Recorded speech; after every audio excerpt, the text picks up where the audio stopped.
মোহাম্মদ সাল্লাল্লাহু আলাইহি ওয়াসাল্লামের জীবনের শেষ মুহূর্ত। মাত্র 2 মিনিট চাচ্ছি সবার কাছে, এড়িয়ে যাবেন না। মোহাম্মদ সাল্লাল্লাহু আলাইহি ওয়াসাল্লামের জীবনের শেষ মুহূর্ত চলছে। হঠাৎ সেখানে একজন লোক এসে বললেন, সালাম, আমি কি ভেতরে আসতে পারি? ফাতেমা রাদিয়াল্লাহু তাআলা বললেন, দুঃখিত, আমার পিতা খুবই অসুস্থ। ফাতেমা রাদিয়াল্লাহু তাআলা দরজা বন্ধ করে রাসূলের কাছে গেলেন। মোহাম্মদ সাল্লাল্লাহু আলাইহি ওয়াসাল্লাম বললেন, কে সেই লোক? ফাতেমা বললেন, এই প্রথম আমি তাকে দেখেছি, আমি তাকে চিনি না।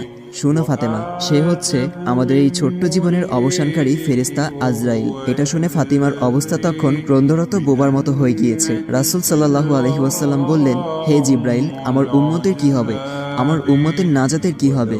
জিব্রাইল আলাইহি ওয়াসাল্লাম বললেন, হে রাসূল, আপনি চিন্তা করবেন না, আল্লাহ ওয়াদা করেছেন আপনার উম্মতের নাজাতের জন্য। মৃত্যুর ফেরেশতা ধীরে ধীরে রাসূলের কাছে এলেন জান কবজ করার জন্য। মালাইকাত মাউত আজরাইল আরো কাছে এসে ধীরে ধীরে রাসূলের জান কবজ করতে থাকলেন। পাশে দাঁড়িয়ে থাকা জিব্রাইলকে রাসূল বললেন ঘোঙ্গানির সাথে, ও জিব্রাইল, এটা কেমন বেদনাদায়ক জান কবজ করা। ফাতেমা রাদিয়াল্লাহু তাআলা তার চোখ বন্ধ করে ফেললেন। আলী রাদিয়াল্লাহু তাআলা তার দিকে উপর হয়ে বসলেন। জিব্রাইল তার মুখটা উল্টো দিকে ফিরিয়ে নিলেন।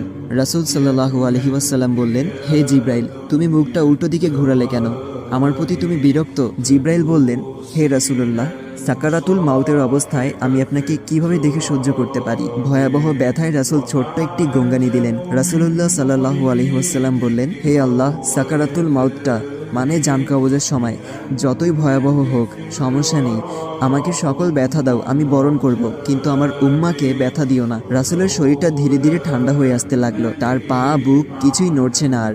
রাসূলের চোখের পানির সাথে তার ঠোঁটটা কম্পিত ছিল। তিনি কিছু বলবেন মনে হয়। আলী রাদিয়াল্লাহু তাআলা তার কানটা রাসূলের মুখের কাছে নিয়ে গেল। রাসূল বললেন, নামাজ কায়েম করো এবং তোমাদের মাঝে থাকা দুর্বলদের যত্ন নাও। রাসূলের ঘরের বাইরে চলছে কান্নার আওয়াজ।